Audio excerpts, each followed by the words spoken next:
গতকাল ছিল আমার আম্মুর জন্মদিন, তো আমি ওদের কাউকে না বলেই হঠাৎ বাসায় ফেরার সময় একটা কেক নিয়ে গিয়েছিলাম। তো আম্মু অনেক খুশি হয়ে গিয়েছিল, আর নৈসর্গ তো অ্যাজ ইউজুয়াল খুশি হয়েই যায় কেক দেখলে।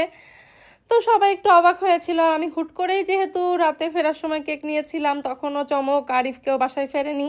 তো আমরা কেকটা কেটে ফেলেছিলাম, কারণ আমি আবার বাসায় ফিরবো, শাওয়ার নিব, বাইরে থেকে সারাদিন পর ফিরেছি, অনেক টায়ার্ড ছিলাম।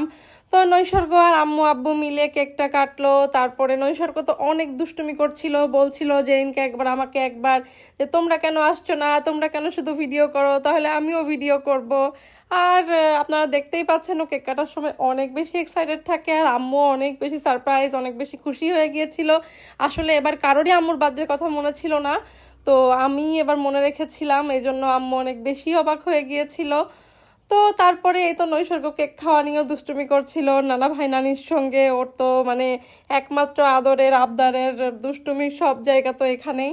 তারপরে জেরিনও আম্মুকে গিয়ে একটু খাইয়ে দিল, আমি একটু খাইয়ে দিলাম, আম্মু আবার জেরিনকে একটু খাইয়ে দিল। তো এভাবে আমরা বেশ সুন্দর একটা সময় কাটালাম। তারপরে আব্বু কিছু সিঙ্গারা টিঙ্গারা এনেছিল, ওগুলো খেলাম। আমার ভাই আবার ফেরার সময় বেশ কিছু খাবার টাবার আনলো, ওগুলো আর ভিডিও করা হয়নি।